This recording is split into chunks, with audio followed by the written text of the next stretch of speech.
Good morning students. हमने अपने last class में एक न्यू चैप्टर स्टार्ट किया था, एक्सपर्ट डिटेक्टिव्स,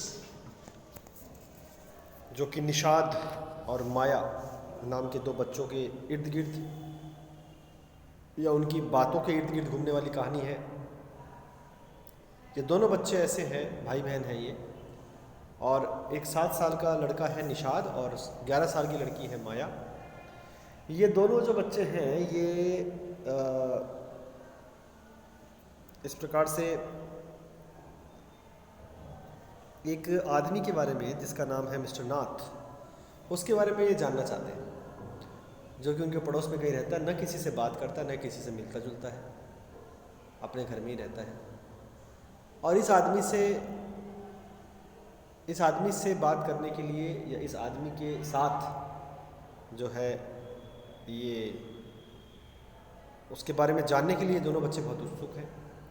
माया का शुरू से मानना है कि वो मिस्टर नाथ, जो अजीब सा दिखने में आदमी है, जो किसी से मिलता नहीं है, हर रविवार उससे कोई अननोन व्यक्ति जो मिलने आता है, सिर्फ एक ही शायद उसका फ्रेंड है जो कि अननोन है और हर संडे मिलने आता है। पास के किसी होटल से सुबह शाम उसके लिए खाना और सुबह दोपहर उसके लिए चाय आती है और उसका पेमेंट भी वो करता है। किसी से न मिलने जुलने वाला ये अजीब सा आदमी कौन है?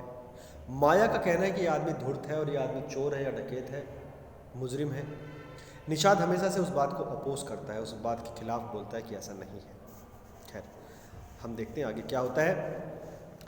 I wrote in large block letters. हमने लास्ट क्लास में यही पढ़ा था कि मतलब गर्मियों की छुट्टियां खत्म होने के बाद जब पहला दिन स्कूल लगने की बात थी, तब अचानक से अनएक्सपेक्टेड मानसून ब्रेक होता है, यानी कि अचानक से ही बहुत तेज़ बारिश होती है।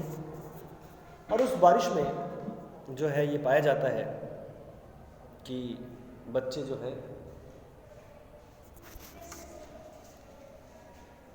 है ये पाया जाता है कि वो बच्चे जो हैं उनकी स्कूल छुट्टी हो जाती है। और स्कूल छुट्टी होने के कारण ये बच्चे अपने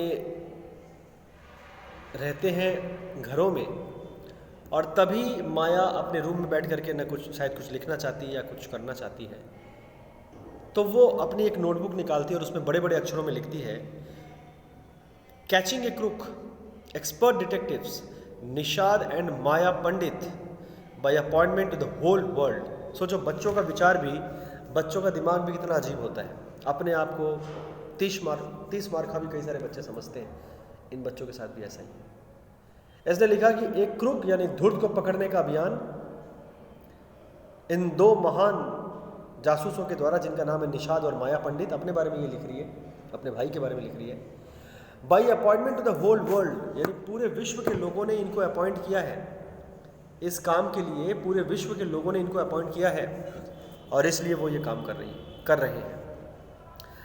then I began writing, I मतलब Maya. After about half an hour later, I turned towards Seven, who was lying on his tummy, chin cupped in his palms, reading comics. Want to hear what I have written? I asked. उसने आधे घंटे तक कुछ लिखती रही, माया कुछ लिखती रही। आधे घंटे के बाद सेवन यानी कि निषाद, जो पेट के बल सोया हुआ था, अपनी हथेलियों को अपनी ठोड़ी पर लगाए हुए था, शायद कोई कॉमिक्स पढ़ रहा था, उसको माया बोलती है, सुनना चाहते हो निषाद मैंने क्या लिखा है आधे घंटे से? जैसे कि आप पिक्चर में देख पा रहे हो, इस तरह से ही निषाद सोया हुआ था। माया के पूछने पर निषाद प्रश्न सूचक निगाहों से उसको देखता है और बोलता है, और वो सुनता है। माया ने कहा कि मैंने उन सारी मुख्य बातों को लिख लिया है जो मिस्टर नाथ के बारे में जानते हैं, जो हमें उन्हें पकड़ने के लिए मदद करेगा। आगे सुनना चाहते हो और क्या होगा? सेवन ने सर हिलाया। या मैंने कुल मिलाकर के क्या क्या बातें लिखी है सुनना चाहोगे? सुनोगे हम। फैक्ट नंबर 1, पहला फैक्ट यह है, उसका नाम मिस्टर नाथ है। हमें उसका पहला नाम जानने की ज़रूरत है। उसका नाम मिस्टर नाथ है, हमें उसका पहला नाम जानने की ज़रूरत है, मतलब उसका रियल नेम क्या है। मिस्टर नाथ ये तो कोई पूरा नाम नहीं है। माया ने पूछा निषाद को कि तुम्हें पता है कि उसका असल नाम क्या हो सकता है। निषाद ने कहा कि मुझे तो नहीं पता है। तब माया ने कहा कि धूर्तों के झूठे नाम, यानी most crooks have an alias. Alias का मतलब होता है उपनाम, झूठा नाम। एलियास का मतलब होता है छद्म नाम, जिसको हिंदी में बोलते हैं छद्म नाम। छद्म नाम का मतलब झूठा नाम। तो ज़्यादातर धूर्तों के छद्म नाम होते हैं, ये बात माया ने कही। दूसरा फैक्ट ये है कि जिस मकान में वो रहता है उस मकान का नाम है Shankar House. The tenants at Shankar House say he is mad, strange and unfriendly. जिस मकान में वो किराए पे रहता है वहां पे अन्य किराएदारों का कहना है कि मिस्टर नाथ पागल किस्म का इंसान है, अजीब है, दोस्ती किसी से नहीं करता, वो पागल है और अजीब इंसान है वो। फैक्ट नंबर 3, तीसरा फैक्ट ये है, he does not talk to anyone and is mannerless. वो किसी से भी बात नहीं करता और उसमें कोई मैनर्स नाम की चीज नहीं है। But he did talk to us Maya and mamma says he is very polite. Nishad interrupted. Nishad ने बीच में टोकते हुए कहा कि लेकिन मम्मी ने तो कहा है कि जब जब वो मुझे 1-2 बार दिखाने आया है एज ए पेशेंट, वो बहुत ही विनम्रता से मुझसे बात किया है। मम्मी ने तो ऐसा कहा है। He only talked to us because he had to, I said. And since he was under Mama's medical treatment, he had to be polite. माया ने समझाया इसमें कोई ज़्यादा मिस्टर नाथ की पक्ष लेने की बात नहीं है। वो हमारे साथ इसलिए बात किया है क्योंकि उसे वो हमारी मम्मी के साथ इसलिए बात किया क्योंकि उसको बात करना है, उसको बात करना ज़रूरी है। मम्मी से वो इलाज ले रहा है तो उसको तो मम्मी से बात करनी पड़ेगी, लेकिन अन्य लोगों से वो ऐसा बात नहीं करता है। भाई किसी से बात काम है, किसी से काम है तो उससे तो आपको पोलाइट बात करनी पड़ेगी। ये भी बात सच है, कहीं ना कहीं ये बात तो सच ही है कि जिससे हमें काम होता है उससे हम लोग अमूमन पोलाइट बात ही करते हैं। माया की बात को पूरी तरह से ओवर रूल तो नहीं किया जा सकता। खैर, चौथा फैक्ट ये है, he does not receive any letters. उसके घर में कोई प्रकार का पत्र नहीं आता है। 7 ने हाँ में सर हिलाया। 5वां नंबर ये है, he has been living in room 10 of Shankar house for more than a year. I continued. उसने कहा कि वो शंकर हाउस के रूम नंबर 10 में 1 साल से ऊपर हो गया है, रहता है। 6th फैक्ट ये है, he does not work and sits in his room all day. वो काम नहीं करता है और पूरे दिन अपने घर में ही बैठा रहता है। ये है सबसे बड़ी अजीब फैक्ट। जितने भी फैक्ट्स हैं वो सब आम हैं और हर इंसानों में कमोबेश देखने को मिलते हैं, लेकिन ये जो फैक्ट है कि वो इंसान बिल्कुल ही काम नहीं करता, आई मीन स्वस्थ है फिर भी बिल्कुल ही काम नहीं करता, 24 घंटे अपने घर में रहता है, ये सोचने की बात है। 7वां फैक्ट ये है कि the kids in Shankar house and even some of the grown ups are scared of him. Shankar house के किड्स, शंकर हाउस के बच्चे और कुछ बड़े भी मिस्टर नाथ से डरते हैं।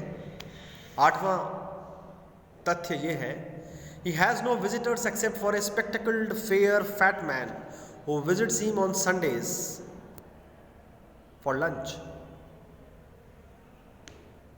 8वां नंबर ये है कि उसके कोई विजिटर्स नहीं है, उसके कोई विजिटर्स नहीं है, यानी उससे कोई मिलने नहीं आते, सिवाय एक जो है चश्मे वाले व्यक्ति के, कोई जो है चश्मा वाला कोई व्यक्ति आता है जो थोड़ा गोरा है, थोड़ा मोटा सा है, वो रविवार के दिन सिर्फ उससे मिलने आता है लंच के समय, सिर्फ रविवार। उस एक अजनबी व्यक्ति के अलावा कोई नहीं मिलने आता। और 9वां तथ्य ये है कि food and tea are given to his room by Ramesh from the restaurant downstairs. He does not care what he eats, pays his bills immediately and tips well. That ends my list. Have I forgotten anything? 7। Maya ने कहा कि देखो 9वां तथ्य ये है कि रमेश नाम का आदमी उसके घर में चाय और खाना लेके आता है अंडरग्राउंड बेसमेंट में जो एक रेस्टोरेंट बना हुआ वहाँ से। हालांकि रमेश को उतना बढ़िया से पता नहीं कि वो क्या खाता क्या नहीं खाता, बस टिफिन में जो आता है वो दे देता है। लेकिन रमेश का ये जरूर कहना है कि वो बिल को इमीडिएटली पे करते हैं और टिप्स भी अच्छी देते हैं। ये 9 तथ्य माया ने लिखे, एक एक सोच सोच के इन 9 बातों को लिखने में, इन 9 तथ्यों को लिखने में माया को आधा घंटा लग गया। तो स्वाभाविक है, लगना ही है। अब जो है माया पूछती है 7 को कि बताओ और मैं कुछ भूली हूँ क्या। Nishad had obviously not been paying too much attention to my list of facts. All he could say was, poor man, Maya, he must be so lonely if he does not have any friends. How can a crook have friends, idiot? I almost shouted. At least he has one friend, the one who meets him on Sundays, said Nishad. Nishad ने कहा, हालांकि निषाद इतना ध्यान से नहीं सुन रहा था, वो लिस्ट थोड़ी बहुत ही सुन रहा था। वो सिर्फ इतना ही बोला कि माया, एक बात है, उस बेचारे के पास कोई दोस्त नहीं है। मतलब निषाद को उससे सहानुभूति है। तो माया ने चिल्ला करके कहा, अरे मूर्ख, धुर्तों के कभी कोई दोस्त होते हैं? तब निषाद ने फिर से उसका पक्ष लेकर के कहा, मिस्टर नाथ का, कि कम से कम उसका एक दोस्त तो है जो संडे के समय मिलने आता है। A brilliant thought occurred to me just then. That man must be Mr. Nath's accomplice in crime. I said, maybe he keeps all the loot and he comes now and then to give part of it to his partner, Mr. Nath, for expenses. That's it. I am sure I am right.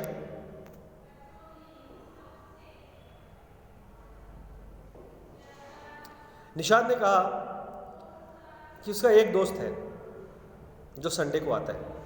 तभी माया ने जवाब दिया, वो आदमी जो Sunday को मिलने को आता है वो मिस्टर नाथ का जिगरी दोस्त जुर्म में हो सकता है। जुर्म करने के लिए उनका जिगरी दोस्त वो हो सकता है।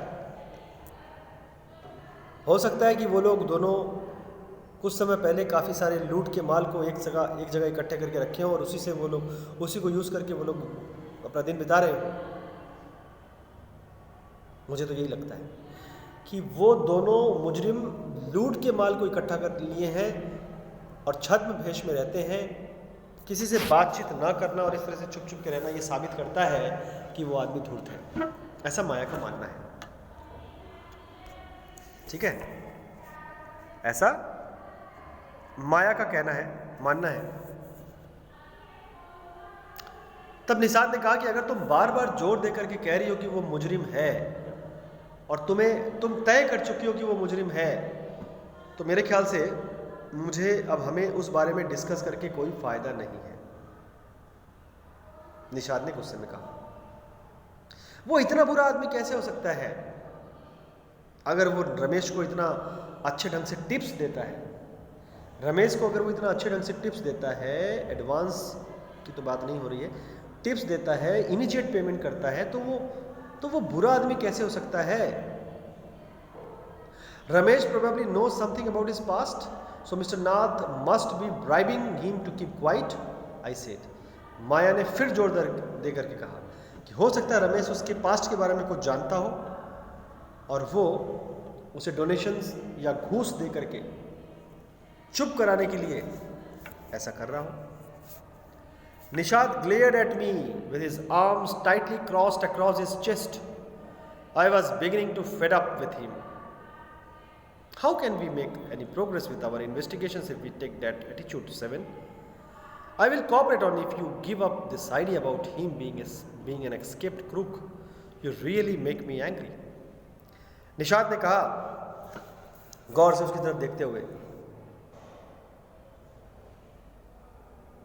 कि देखो, जब निषाद को पूछा गया माया के द्वारा कि हम लोग अगर आगे, ये तो बेसिक जानकारियां थी, अब इन जानकारियों को बेस बना करके हमें आगे बढ़ना और आगे कुछ करना है, इन्वेस्टिगेशंस करना है। 7, अगर तुम इस तरह से हाथ पे हाथ धरे बैठ गए और एक फिक्स्ड मानसिकता रख करके अगर तुम चलो, तो कैसे हम लोग अब इस आगे की इन्वेस्टिगेशन को करेंगे? निषाद ने कहा, कि जब ये पूछा तो माया को निषाद ने कहा कि देखो मैं तुम्हारी मदद तो करूँगा, लेकिन सिर्फ तभी जब तुम दिमाग से ये पूरी तरह से निकाल दो कि वो एक भागा हुआ मुजरिम है, भागा हुआ मुजरिम है, भागा हुआ मुजरिम है, भागा हुआ मुजरिम है। एक ही बात तुम अनगिनत बार मुझे बोल चुकी हो और इससे मुझे गुस्सा आता है। मतलब कहीं ना कहीं निषाद के मन में मिस्टर नाथ के प्रति एक बहुत बड़ा सॉफ्ट कॉर्नर है। I almost hit him. Maya को इतना गुस्सा आ गया कि वो लगभग मारने ही वाली थी निषाद को। I make you angry, you stupid, उफ, you make me mad. What is the point of all those inquiries if he is not a crook? If you think he is a nobody, what is the idea of bothering about him? Please tell me. तो उसने कहा कि तुम मुझे गुस्सा दिला, मैं तुम्हें गुस्सा दिलाती हूँ, तुम मुझे गुस्सा दिला रहे हो, तुम मुझे पागल बना रहे हो। अगर वो धूर्त है ही नहीं, अगर वो गलत है ही नहीं, तो उसके बारे में इतनी इंक्वायरीज करने की ज़रूरत क्या है? अगर तुम्हें लगता है कि वो कोई भी एक आम आदमी है तो फिर आगे बढ़ने की ज़रूरत ही नहीं है। निषाद सोच विचार में पड़ गया। I would like to find out why he is so thin and why he is so lonely. I want to know why he does not have any friends. Nishad थोड़ा सोच में पड़ गया। बहन की बात में थोड़ा तो दम था, बड़ी बहन जो ठहरी, कुछ दम तो था कि अगर वो एकदम से ही आम आदमी है, उसमें कोई भी बुराई नहीं है और वो समाज के लिए कोई खतरा नहीं है, तो हमें उसके बारे में जानकारी इकट्ठा करने की ज़रूरत क्या है? हम क्यों इन्वेस्टिगेशंस कर रहे हैं? निषाद को इस बात का पॉइंट समझ में आया और निषाद सोच में पड़ गया और इस चिंता में वो आ गया कि बहन की बात में पॉइंट तो है, हो ना हो कुछ ना कुछ तो मिस्टर नाथ की कमी रही होगी, भले ही वो मुजरिम ना हो। उसकी नज़र में तो वो मुजरिम तब भी नहीं था। बहन से लगातार वो झगड़ा ही कर रहा है कि वो मुजरिम नहीं है, मुजरिम नहीं है, लेकिन थोड़ी बहुत भी अगर उसमें कुछ गलती हुई होगी तो निषाद जो है उस चीज़ के लिए अलर्ट हो गया और उसने कहा कि ठीक है, हम जो है पता करना चाहेंगे, मैं पता करूंगा कि वो इतना अकेला क्यों है, मैं पता करूंगा कि उसके कोई दोस्त क्यों नहीं है। अंततः निषाद ने इस बात की हामी भर दी। तो कहीं ना कहीं मतलब 10% ही सही, निषाद अपनी बहन से कहीं ना कहीं एग्री कर रहा था। 90% तो उसका वही मानना था कि मिस्टर नाथ जो है उनकी कोई गलती नहीं और मिस्टर नाथ एक भला आदमी है। आज हम यहीं तक पढ़ेंगे बच्चों। अगली क्लास में वी विल सी, अगली क्लास में just I think last paragraph ही है जो हमें इस चैप्टर का पढ़ना है। लास्ट पैराग्राफ में पढ़ के हम लोग समझेंगे कि क्या होता है इस कहानी में आगे और क्या वाकई में मिस्टर नाथ गिल्टी हैं या वो उन सिर्फ बच्चों की कल्पनाएं हैं। मिस्टर नाथ गिल्टी है या नहीं है, ये सब बातें हम लोग अगली क्लास में जानेंगे। अभी तक कहानी जिस तरह से चल रही है, अभी तक तय कर पाना मुश्किल है, किसी के लिए बताना मुश्किल है कि मिस्टर नाथ उनकी गलती है या नहीं है। हम कुछ कह नहीं सकते। अगली क्लास में एक्चुअली अभी मेरे ख्याल से एक पैराग्राफ ही और है और एक पैराग्राफ में ही समझ में आ जाएगा कि इस कहानी का अंत क्या होता है। मैं एक पैराग्राफ आपको इस पर्टिकुलर वीडियो में नहीं बता रहा हूँ, थोड़ा सा सस्पेंस रखते हैं और अगली क्लास में डिस्कस करके इसको क्लियर करते हैं कि इस कहानी का अंत क्या होता है। स्टूडेंट्स, तब तक के लिए जो है bye bye, thank you very much, stay home, stay safe, bye.